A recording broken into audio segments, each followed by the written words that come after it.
15 लाख इनामी नक्सली सहदेव महतो को मारकर पुलिस ने चतरा हजारीबाग इलाके में माओवादियों के विरुद्ध अंतिम कील ठोक दी है। क्या पूरे इलाके में नक्सलियों का समूल नाश हो चुका है? यह कहानी में अब भी कोई मोड़ है। नमस्कार, जोहार, मैं पंकज आर्य और आप देख रहे हैं आर्य न्यूज झारखंड। जी हां, हजारीबाग के केरेडारी थाना क्षेत्र अंतर्गत बुंडू पंचायत के खपिया कोती झरना जंगल में शुक्रवार को करीब 1 बजे सुरक्षा बलों और नक्सलियों के बीच भीषण मुठभेड़ में 4 कुख्यात नक्सलियों के मारे जाने की सूचना है। नक्सली गतिविधियों को सफाई को लेकर कोबरा बटालियन और झारखंड पुलिस के संयुक्त बड़े ऑपरेशन में केरेडारी थाना क्षेत्र के कुठान गांव का निवासी 15 लाख इनामी रीजनल कमेटी मेंबर कुख्यात नक्सली सहदेव महतो उर्फ अनुज, नक्सली सहदेव महतो की पत्नी सब जोनल कमेटी मेंबर छत्तीसगढ़ निवासी 1 लाख इनामी नताशा, 10 लाख इनामी एरिया कमांडर रंजीत गंजू और 1 लाख इनामी एरिया कमांडर बुधन लोहरा उर्फ बुधन करमाली को मार गिराया है। बताया जा रहा है कि पुलिस अधीक्षक अंजनी अंजन को बाटुका जंगल में नक्सलियों की गतिविधियां होने की गुप्त सूचना मिली थी, जिस पर कोबरा बटालियन और झारखंड पुलिस की संयुक्त टीम सर्च अभियान चला रही थी और चारों ओर से जंगल की घेराबंदी करनी शुरू कर दी थी। इधर पुलिस से घिरता देख नक्सलियों ने आंधाधुंध फायरिंग शुरू कर दी।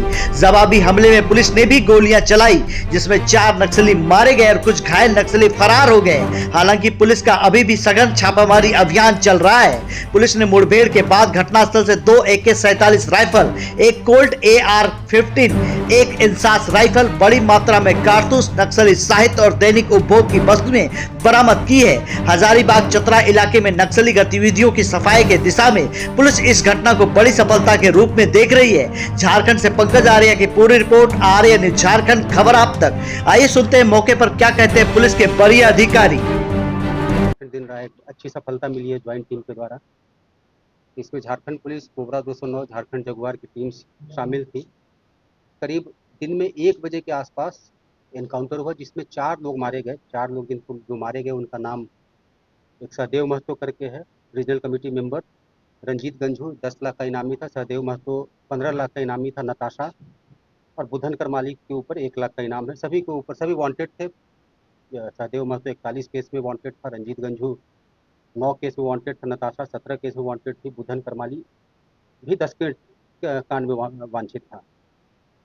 जो सर्च हुआ उसमें अभी तक 2 AK-47 राइफल मिला है, 1 अमेरिकन कोल्ट AR-15 राइफल मिला है, 1 इंसास राइफल मिला है। तो एक तरह से देखा जाए तो 4 में से 3 पुलिस का लूटा हुआ वेपन है। पुलिस के द्वारा पुलिस से लूटा गया था वेपन। सहदेव महतो इस एरिया में पहले एक्टिव था बोकारो के आसपास वाले एरिया में, लेकिन जब पिछली बार हम लोग ऑपरेशन काफ़ी सारा चलाया तो उसके बाद हजारीबाग के पास चला गया और ये 2 टीम मिल करके, सहदेव महतो और नताशा जो उसकी पत्नी थी, दोनों टीम मिल करके, इसके अलावा मनोहर गंजू का टीम मिल गया था साथ में, तो 5-6 लोगों का इनपुट मिला था। तो उसमें 4 हम लोग न्यूट्रलाइज कर लिए आज। तो एक तरह से देखा जाए तो हजारीबाग बिल्कुल ही नक्सल मुक्त हो गया। जो छोटा सा टीम 4-5 लोगों का बचा रहता था वो भी आज खत्म हो गया। एक आदमी मनोहर गंजू बस बचा रह जाता है। एक इम्पॉर्टेंट ऑपरेशन रहा है। जो देखा जाए तो जो हम लोग लगातार जो टारगेट लेकर चले हैं, तो जितना जल्दी हो सके उसमें अब बहुत ज़्यादा कुछ नहीं बचता है झारखंड में। अगर चाईबासा को छोड़ करके सिर्फ बात करें तो एक आदमी रविंदर गंजू बचता है लोहरदगा में, एक बचता है आपका मनोहर गंजू बच जाता है इस एरिया में, 3 बच जाता है आपका पलामू में नितेश यादव, और 3 ही आदमी बचता है लातेहार में। तो 3-3, 6, 2, 8 बचे रह गए चाईबासा के अलावा।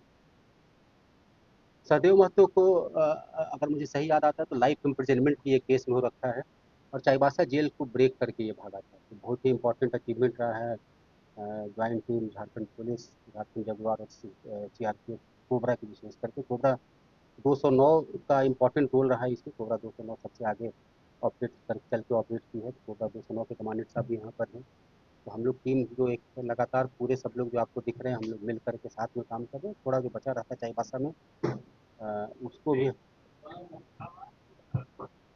पहले ही बता देते हैं। तो अच्छा, तो चाईबासा फिर से रिपीट करने की जरूरत तो नहीं है ना कि सहदेव महतो के को सजा भी हो रखी है, लाइफ इम्प्रिजनमेंट हो रखा था पोता का केस में, क्योंकि मुझे याद है उस केस के बारे में। मैं झारखंड का ऑर्डर हूँ तो नेचुरली थोड़ी जानकारी उसके बारे में की। और ये जेल ब्रेक करके चाईबासा से 2014 में, अगर मुझे सही जानकारी 2014 में भागा था चाईबासा जेल से। एक बहुत ही इम्पोर्टेंट ये ऑपरेशन था।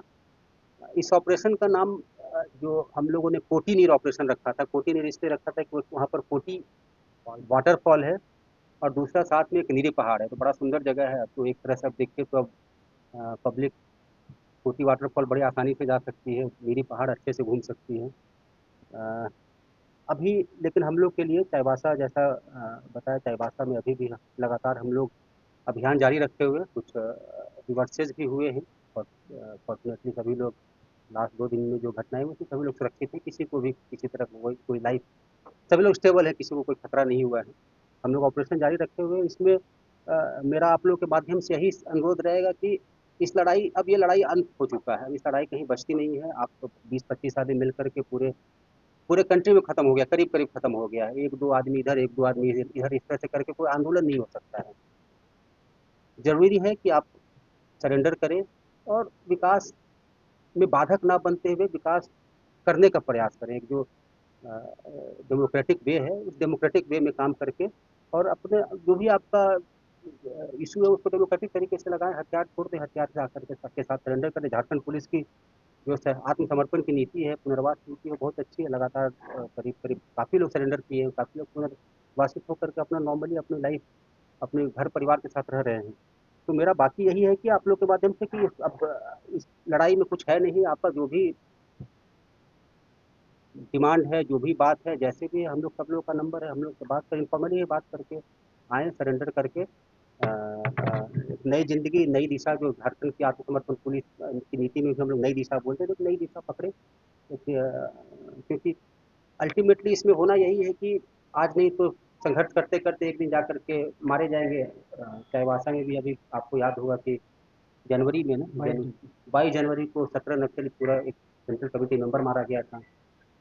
2 सेंट्रल कमेटी मेंबर और मारा गया था पिछले साल, बोकारो में मारा गया था। तो लड़ाई अंत करके सरेंडर करें, अदरवाइज फिर समय के साथ मारे ही जाएंगे। इसमें गांव वालों का भी नुकसान हुआ है, तो गांव वालों का अगर हित की बात करते हैं तो भी सरेंडर कर जाना चाहिए। गांव वाले की जिस तरह से आईडी लगाए, उसमें ऐसा नहीं कि सिर्फ पुलिस का नुकसान हुआ है, पुलिस का भी थोड़ा नुकसान हुआ है, पुलिस मतलब सुरक्षा बलों की, उसका भी नुकसान हुआ है। लेकिन अल्टीमेटली गांव वालों का भी नुकसान हुआ, जिसके लिए कहते हैं कि हम लड़ रहे हैं, उनका भी नुकसान ही कर रहे हैं, कोई फायदा उससे नहीं है। और सरेंडर करें तो एक नई जिंदगी की शुरुआत करें।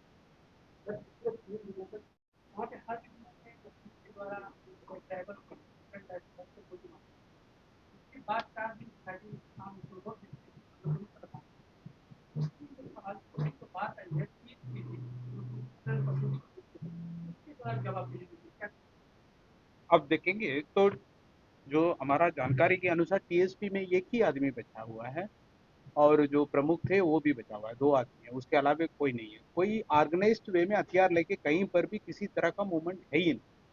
लेकिन जो लोग हैं, कुछ लोग हैं, टीपीसी जो पुराना इतिहास रहा है, इसलिए टीपीसी के नाम से और कई संगठन का नाम से कई लोग जो रंगदारी वगैरह मांगते हैं, बेसिकली वो क्रिमिनल ग्रुप है। इसका जो पुराना इतिहास को अपना फायदा के लिए इस्तेमाल करते हुए कहीं पर जाके इधर उधर फायरिंग कर लेते हैं, वो क्रिमिनल ग्रुप है। दूसरा है कि कुछ लोग हैं जो पूर्व में जो जेल गया है, वो लोग भी छूट के आए हैं, तो उनके द्वारा भी कभी कभी इस तरह का घटना कराया जाता है। मैं दावा के साथ कह सकता हूँ ऐसे कोई संगठन आज के दिनों में है ही नहीं। टीपीसी नाम का कोई संगठन, हथियारबंद संगठन कहीं पर भी मूवमेंट नहीं है झारखंड में, कुछ भी नहीं है। जो भी कर रहे हैं वो क्रिमिनल एक्टिविटीज कर रहे हैं, उनका विरुद्ध हम लोग कार्रवाई करेंगे। जो कर रहे हैं, जो जहाँ जहाँ जो फायरिंग वगैरह होता है, बाकी होता है, उसमें अरेस्टिंग होता है, जेल चला जाता है। लेकिन पुनः भी ये लोग कुछ कुछ नया लड़का लोग आके फिर इस तरह का घटना करते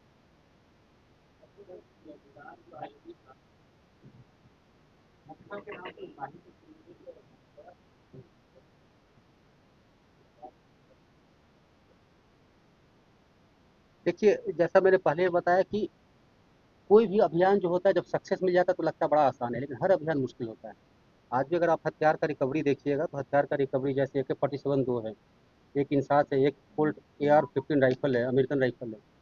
तो हर अभियान के अपने अलग अलग चैलेंजेस होते हैं। तो उसी तरह से एक चैलेंज आईडी भी होता है, और उसी आईडी के बीच में जाकर के 22 जनवरी को 17 लोग मारे गए थे, 17 नक्सली मारे गए। तो उसमें हम लोग को कोई भी किसी भी तरह का नुकसान नहीं हुआ। तो उसमें बहुत सारे चैलेंज, तो हर अभियान का अपना अलग अलग चैलेंज है, और उस चैलेंज के हिसाब से हम लोग तैयार रहते हैं। उस चैलेंज के हिसाब से कई बार रिस्क भी लेना पड़ता है। इस चीज़ को हम लोग सब कुछ को समझते हुए ही कार्रवाई कर रहे हैं।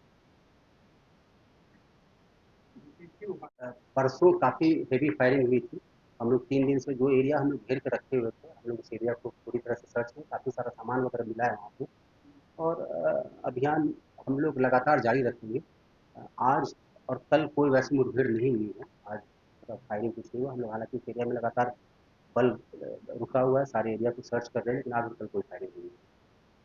परसों काफ़ी हेवी फायरिंग हुई थी, जिसमें हम लोग को कुछ इंजरी हुई थी। जैसा मैंने बताया कि एक मेन ग्रुप जो चाईबासा में है, एक तरह से देखा जाए तो सिर्फ एक ही जिला का एक ही थाना बचता है चाईबासा का। दूसरा ग्रुप जो बताया मनोहरगंज अब अकेला बचा रह गया। अब उसको ग्रुप तो अकेला आदमी ग्रुप भी नहीं होता है। रविंदरगंज वो अकेला बचा रह गया। नितेश यादव 3 आदमी बचा रह गया। 3 ही आदमी आपका लातेहार बचा रह गया। तो 3 3 6 2 8 आदमी ये और चाईबासा के। तो अब सब मिलाकर के 57-58 आदमी के आसपास बचे रह गए पूरे के पूरे झारखंड में। ना अब आईजी ऑफिस नहीं, गुमला वगैरह में कोई नहीं। ऐसे नक्सल के नाम से कुछ है। हाँ?